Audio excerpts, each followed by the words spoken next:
নমস্কার, আমি তরুণ ঘোষ।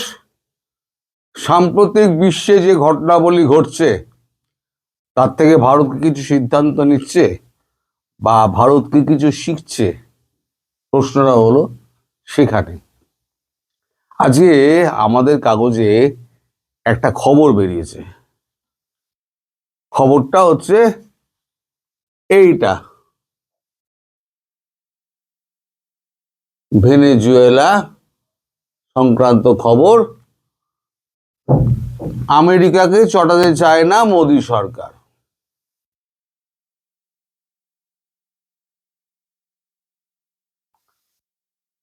এখন খবরে যেটা লেখা হচ্ছে,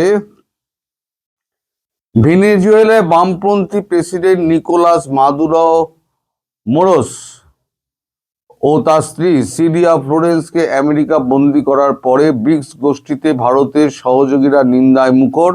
গোটা ঘটনাক্রমে নিন্দা না করা বা নাম আমেরিকার নামোচ্চারণ না করে শুধুমাত্র উদ্বেগ প্রকাশ করায় ভারতের অবস্থান নিয়ে ঘরোয়া রাজনীতিতে যথেষ্ট বিতর্ক হয়েছে, যেটা আমি আপনাদের বলছিলাম। এই পরিস্থিতিতে নয়াদিল্লির ভাষ্য, যা করা হচ্ছে জাতীয় স্বার্থের কথা মাথায় রেখেই করা হচ্ছে। মনে করা হচ্ছে দক্ষিণ আমেরিকার এক রাজনৈতিক পালাবদল হচ্ছে, যার সুযোগ ভবিষ্যতে ভারতও নিতে পারে। যার সুযোগটা কি ভারত দেবে? ওই আমেরিকা, ল্যাটিন আমেরিকায় কি হচ্ছে না হচ্ছে তাতে আমাদের কি যায় আসে? আমাদের তো কোনো সম্পর্ক নেই। তাহলে ভারত আগ বাড়িয়ে এই ব্যাপারে কথা বলতে যাবে কেন? কথা বলেনি ভারত। কারণ যদি কোনো যোগাযোগই না থাকে তাহলে কথা বলবে কেন? এখন সেটা নিয়েও যথারীতি আমাদের দেশে তো সব সব সব কিছুতেই বিতর্ক। যা করবেন, ভালো করলেও বিতর্ক, খারাপ করলেও বিতর্ক। ওই যদি যাও জঙ্গি হানা গিয়ে দিয়ে পাকিস্তানে যদি প্লেন গিয়ে মেরে আসে, গুড়িয়ে আসে নূর খান এয়ারবেস, তাহলে বলবে ছবি দেখাও। গতবার সার্জিক্যাল স্ট্রাইকে বলেছিল ছবি দেখাও, তো ছবি তোলেনি। এবারে নূর খান এয়ারবেসে যখন হয়েছে তখন সমস্ত ছবিগুলো তুলে রেখে দিয়েছিল এবং প্রেস কনফারেন্স করে দেখিয়ে দিয়েছে। যখন ভারত আক্রমণ করলো পাকিস্তানকে, একদম তিন সেনাবাহিনীর মুখপাত্র বসে বলে দিলেন যে এই এই এই হয়েছে, এই হচ্ছে স্লাইড, আর কোনো কথা নেই। সব কিছুতে আমাদের প্রমাণ দিতে হবে আমাদের যত জাতীয় দলগুলো রয়েছে বিরোধী, তাদেরকে প্রমাণ করার দায়িত্ব হচ্ছে ভারতবর্ষের সরকারের। কিন্তু সুবিধা নেবে হচ্ছে এই সুবিধাবাদী বিরোধী দলগুলো। আর যদি কিছু অঘটন ঘটে তখন সব আঙুল হচ্ছে সরকারের দিকে। যাই হোক, সরকার কেন লিখলো যে সুবিধা হতে পারে? আমাদের পাকিস্তান এবং বাংলাদেশ, পাকিস্তান পূর্ব এবং পাকিস্তান পশ্চিম, এখন বাংলাদেশ তো আর আমরা বলি না, আমার মুখ দিয়ে মাঝে মাঝে বেরিয়ে যায়, সকলেই বলে পূর্ব পাকিস্তান। তো এইখানেতে এখন যা পরিস্থিতি, হিন্দু নির্যাতন যেভাবে বাড়ছে, খুনের পর খুন হয়ে যাচ্ছে, নির্যাতনের পর নির্যাতন হচ্ছে, একের পর এক খুন হচ্ছে। তো এখন সেই অবস্থায় ভারত তো একটা সিদ্ধান্ত নেবে। আমি বহুদিন ধরেই আপনাদের বলে আসছি ভারত একটা সিদ্ধান্ত নেবে। এখন এই যে সুযোগের কথা বলা হলো না, এখানে পরিষ্কার বলা হলো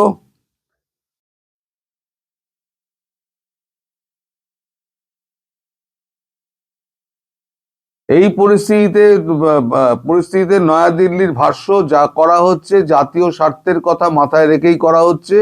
মনে করা হচ্ছে দক্ষিণ আমেরিকার এক রাজনৈতিক পালাবদল হচ্ছে, যার সুযোগ ভবিষ্যতে ভারতও নিতে পারে।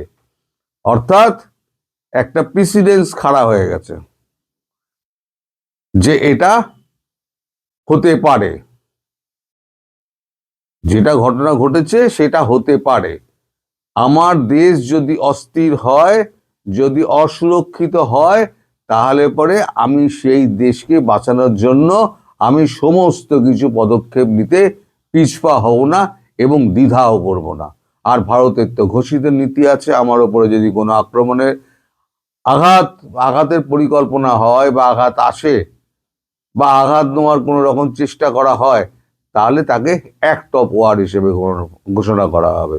এখন বাংলাদেশে যা হচ্ছে তাতে ভারত এখন একটা অ্যাকশনের দিকে যাবে, আমি বহুদিন ধরেই আপনাদের বলছি। এখন এই আমেরিকা যা করে দেখালো, ডোনাল্ড ট্রাম্প যা করে দেখালেন, তাকে আমাদের নরেন্দ্র মোদী এবং রাশিয়ার প্রেসিডেন্ট ভ্লাদিমির পুতিন কি করে দেখাতে পারবেন? পারবেন ইউনুসকে তুলে আনতে মোদী? পারবেন জেলেনস্কিকে তুলে আনতে রাশিয়া? রাশিয়া আজকে একটা বিবৃতি দিয়েছে, প্রেসিডেন্ট ভ্লাদিমির পুতিন সেই বিবৃতিতে তিনি বলেছেন যে রাশিয়ার স্বার্থ ক্ষুণ্ণ হলে, রাশিয়া যদি কোনো কারণে আঘাতপ্রাপ্ত হয়, তাহলে রাশিয়া ছেড়ে কথা বলবে না। সেক্ষেত্রে কোনো বন্ধু এবং শত্রু কাউকেই গণনা করা হবে না, সমানভাবে প্রত্যাঘাত করা হবে। তার মানে পরিষ্কার রাশিয়া বুঝিয়ে দিল যে ইউক্রেন যদি আবার যদি আক্রমণ করে বা ওই ড্রোন ফোন মারে, তাহলে পরে একদম পরিষ্কার ইউক্রেনকে ধ্বংস করবে। অথবা যদি ডোনাল্ড ট্রাম্পের মতো যদি একটা ব্যবস্থা নেন, কড়া ব্যবস্থা, এটা সমস্ত মিথকে ডোনাল্ড ট্রাম্প ভেঙে দিয়েছেন, যে অন্য রাষ্ট্রের প্রতি আক্রমণ করা যাবে না, অমুক করা যাবে না, তমুক করা যাবে না, সব বোগাস কথা। আমি বারবার বলি না, জিসকা লাঠি উসকা ভ্যাঁস, যার লাঠির জোর বেশি সেই মহিষ নিয়ে যাবে। এই যুগটাই পড়ে গেছে ওই রকম। আপনি যেরকম দেখাবেন, আপনি এপার থেকে 6 দেখলে আমি এপার থেকে 9 দেখবো। আপনি দেখছেন যে আপনি ঠিক করছেন, আমি দেখছি আমার রাষ্ট্র অসুরক্ষিত হয়ে যা রয়েছে, যে কোনো সময় আমার মূল্য চোকাতে হতে পারে। আমাদের বর্ডারগুলোতে সন্ত্রাসবাদীরা ঢুকছে, তারা অস্ত্র সহ ধরা পড়ছে, তাহলে আমরা কেন ব্যবস্থা নেব না? আর এই যে মূল যে মাথা, সেই মাথা হচ্ছে ডক্টর মোহাম্মদ ইউনুস। এখন ইউনুস তো তার নিজের কাজ করে দিয়েছে, করে দিয়ে দেশকে অস্থির করে ভেঙে চুরে শেষ করে দিয়েছে। ভেঙে চুরে শেষ করে দেওয়ার পর এখন উনি পাকিস্তানের সঙ্গে দোস্তি করছেন। আচ্ছা, আপনি যদি F-16 বিমান কেনেন, তাহলে কার কাছ থেকে কিনবেন? আপনি আমেরিকায় যাবেন তো, আমেরিকা গিয়ে F-16 বিমান আপনি কিনবেন। আপনি পাকিস্তান থেকে কোথা দিয়ে বিমান কিনছেন? আপনাদের যে বিমান বাহিনী অ্যাডমিরাল, এই বিমান বাহিনী যিনি প্রধান, অ্যাডমিরাল নৌবাহিনীর বিমান বাহিনীর প্রধান, তিনি চলে গিয়েছেন পাকিস্তান 4 থেকে 9 অবধি বা 10 অবধি তার বোধহয় পাকিস্তান ভিজিট। তা সেখানে উনি বলেছেন যে আমরা F-16 6খানা কিনব। পাকিস্তান F-16 পেল কোথায়? পেল আমেরিকা থেকে পেয়েছিল। আমরা যখন আক্রমণ করেছিলাম সেই সময় যেগুলো তুবড়ে মুবড়ে ভেঙে চুরে গেছিল, যেগুলো সাইডে পড়ে, যেগুলো অকেজো হয়ে গেছিল, সেগুলোকে রং টং করে, মানে যন্ত্রপাতি চেঞ্জ ফেঞ্জ করে, এবার সেগুলোকে বাংলাদেশের ঘাড়ে গোছানোর চেষ্টা করছে। আর এমন মূর্খ বাংলাদেশ সরকার, এই সরকার প্রধান ইউনুস, সেগুলো কেনার জন্য আবার ওখানে লোক পাঠিয়েছেন। অন্য স্বার্থও থাকতে পারে, আমি তো বলতে পারবো না, অন্য স্বার্থও নিশ্চয়ই রয়েছে। আর মার তো খাবে, এটা তো পরিষ্কার বুঝতে পারছে, মার একটা হবে। এখন সেই মারটা কতটা হতে পারে এবং কি ব্যাপারে কি খবরাখবর পাকিস্তানের কাছে আছে, সেই সব খবর টবর উনি সম্ভবত নিতে গেছেন। তা এখন ইউনুসের যা অবস্থা, ইউনুস, আমি বলেছিলাম আপনাকে, খুব ভয়ে ভয়ে আছে। যমুনা একে বলছে থাকতে, ওকে বলছে থাকতে। গতকাল পরশু থেকে উনি যমুনায় থাকছেন না। উনি থাকছেন কোথায়? উনি থাকছেন যেখানে আপনার দূতাবাসগুলো রয়েছে, সেই দূতাবাসগুলো যে অঞ্চলে, সেইখানে একটা সুরক্ষিত ভবনে তিনি রাত্রি যাপন করছেন। এবং গতকালকেও উনি ওখান থেকেই সমস্ত কাজকর্ম সেরেছেন, আজকেও উনি ওখান থেকেই কাজকর্ম সারবেন। তারপরে যমুনা আসবেন কিনা সেটা আমি জানি না। ফলে ভয় এবং আতঙ্ক ওনাকে কিন্তু ঘিরে ধরছে। ওনার কাছে নিশ্চয়ই খবর আছে যে ভারত একটা কঠিন অ্যাকশনের মধ্যে দিয়ে যাবে, কারণ নরেন্দ্র মোদী কিন্তু বলে দিয়েছেন যে অকল্পনীয় কিছু হবে। অকল্পনীয় রাস্তা কিন্তু দেখিয়ে দিয়েছেন একজন রাস্তা অকল্পনীয় কি হতে পারে দেখিয়ে দিয়েছেন, একদম সাকসেসফুলি নেভি সিল করে দেখিয়ে দিয়েছে। অকল্পনীয় আমরাও করতে পারি। শেখ হাসিনাকে যেমন তুলে আনতে পেরেছি, ইউনুসকেও তুলে আনতে পারবো। চাপ দিয়ে হোক, জোর খাটিয়ে হোক, আমরা ইউনুসকে তুলে আনতে পারবো, যদি আমরা মনে করি। ইউনুস হয়তো সেই ভয় পাচ্ছেন, আর যদি ভয় পেয়ে আপনি কোথায় লুকোবেন, কোন বাংকারে লুকোবেন? বাংকারে লুকোলে তো আপনার ওখানে তো ব্রহ্মস যাবে। আর যদি বাইরে থাকেন, সোজা চ্যাংদোলা করে নিয়ে চলে আসবে কমান্ডোরা। বাবা আপনি আপনার এখানে এখানে আমাদের বিচার হবে, যেমন আমাদের ইউএপিএতে আমাদের বিচার হয়, সেইভাবে বিচার হবে।